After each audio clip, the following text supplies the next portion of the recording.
Violiners, welcome back to the Violin Studio.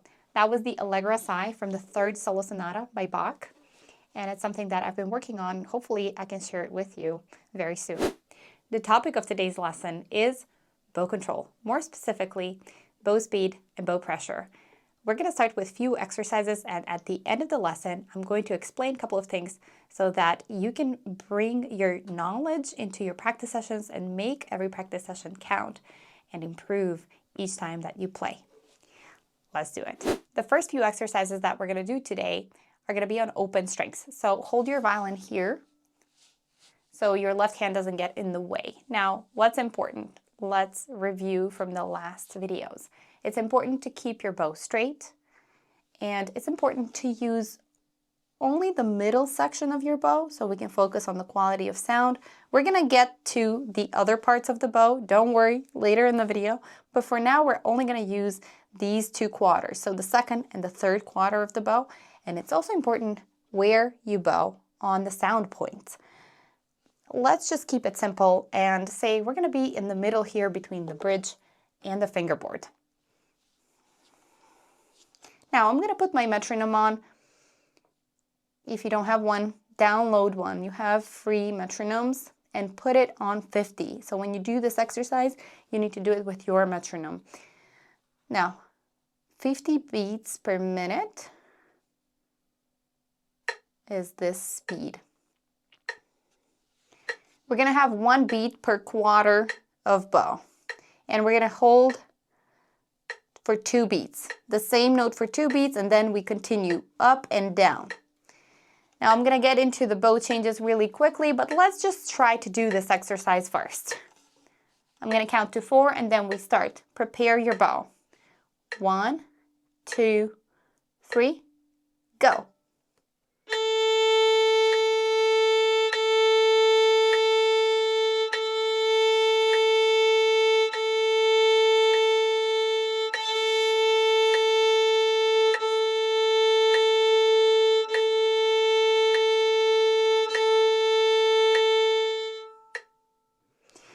Now, let's talk about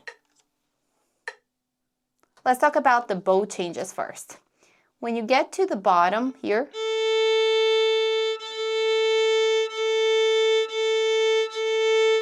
remember those exercises we did in the beginning? The ones without playing? Those are the exercises that are helping us with the bow changes. For now, the only thing you need to do as you're approaching the bow change is prepare your fingers to change direction. So don't flap your wrist, don't do this. Or don't do this. You know, have wooden fingers. So keep everything soft, and as you approach the place of the bow where you're gonna change, you're gonna let your fingers do it first. So this is really important. This is really important to practice because it softens. Little by little, it softens those bow changes, and therefore it will directly affect the quality of your sound. Okay, so as we're practicing this simple détaché even with even bow speed and even bow pressure, we also need to think about the bow changes. So 1, 2, 3, 4, 2. And try it on every string. It doesn't have to be loud.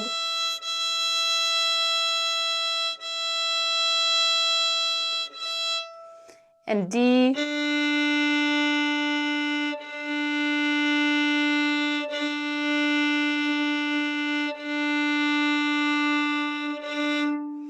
Now, I'm going to give you a small exercise for your fingers. What we're going to do is we're going to do a couple of small bow strokes, but very small, only with our fingers, and then continue. And then we're going to do the same thing at the tip. Not really the tip, you know, in the upper half of the bow. So we're using only 2 quarters. So 4 small strokes, look. 2, 3.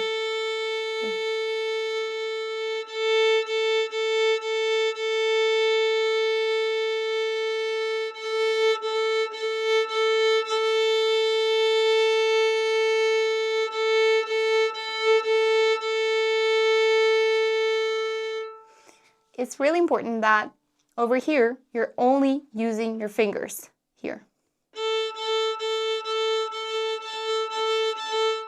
Don't expect it to be perfect in the beginning.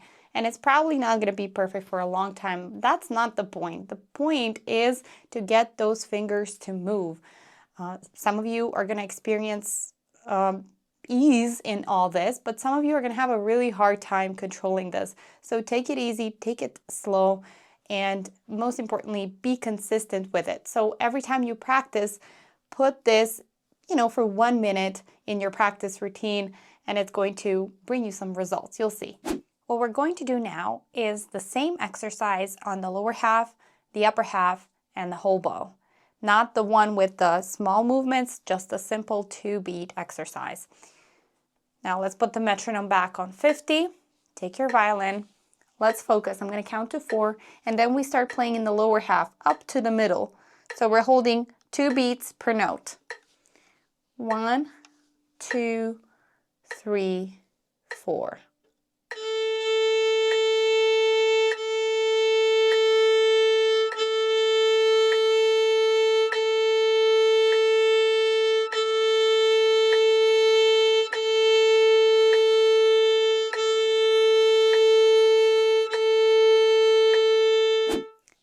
Let's do the same, starting from the middle. Feel how much different it is to play in this lighter part of the bow. Focus. I'm going to count to 4. 1, 2, 3. Ready? 4.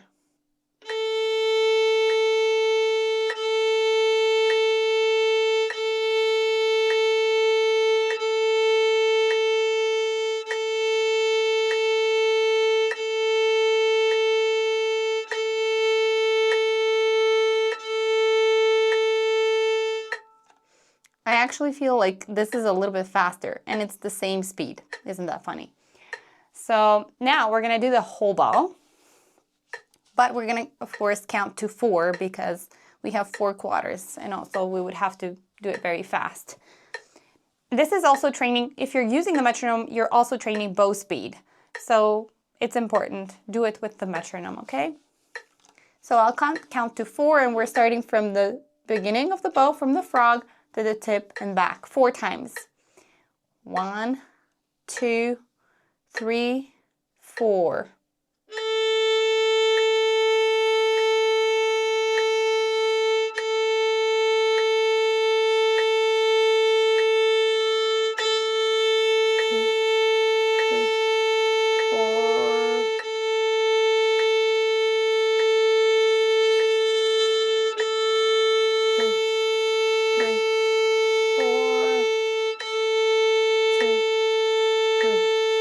One more. 2, 3, 4. 2, 3, 4. If you find yourself with either not enough bow left or too much bow left, then that has to do with your bow speed. Now, if you need to lower the speed, you can to any number that you want, maybe 40 or 30, whatever works for you. But if you find yourself like you're too fast, then you need to slow down with your bow hand and try to, go with the same speed. So we have to even out our bow speed and our bow pressure. And this is how we're going to do it. I wanted to give you a couple of examples of what could be happening to your bow right now if you're in the beginning of your violin journey. Actually, this can happen at any point, honestly. If you're not controlling your bow, it can happen to advanced violinists as well. It has happened to me before, and it's really good to always come back to the basics. That's why we're doing this.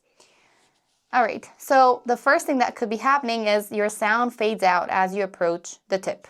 So this is what happens.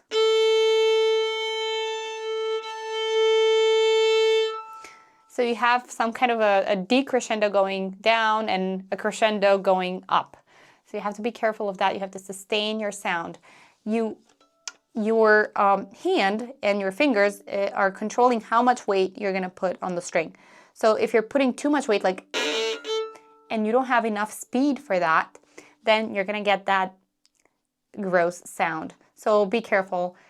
You want to be fast enough and with enough pressure, but not too much, and also not too fast. So we have to experiment. It's really an exploration, to be honest. So when we put the bow on the string, we control the bow not to be with the whole weight on it and get that sound, but hold it in your fingers a little bit, feel the weight, and then put as much as you need right now. It can be that much, it can be this much, it can be a little bit more. But what's important is to make sure that as you go up, you don't fade out.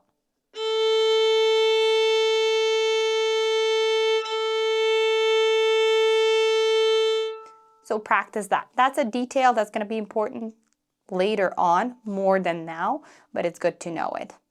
The second thing that might happen is you have a crescendo in the middle of the note. So you're starting, then you pull your bow and then you stop again. So that's uneven speed.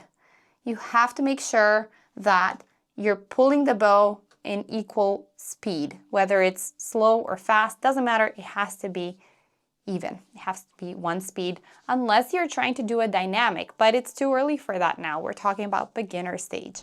The third thing that might be happening is you're speeding up towards the end of the note, so you get this kind of like a crescendo or even an accent at the end of that note. And this usually happens with people who are trying to use the whole bow. You cannot always use the whole bow, so make sure that you balance that out. So make sure you don't have an accent towards like this. You pull slow and then all of a sudden you realize you have a lot of bow left, so you pull the bow more. That all disturbs your sound. Practice aligning your bow speed and your bow pressure so you can get the best sound. And do that not only on open strings, but on everything that you play. It's really important that you try to incorporate all the exercises that you learn in everything that you play. Only that way you're going to progress much faster. From my next video, I'm starting with beginner etudes, scales, and pieces. Also left hand articulation exercises, as well as right hand exercises for your sound. Leave me a comment in the bar below and let me know if you're practicing any technical exercises, sound exercises, or you just jump right into your pieces and forget about the technique. And don't forget to subscribe to my channel, and as always, stay in tune with yourself.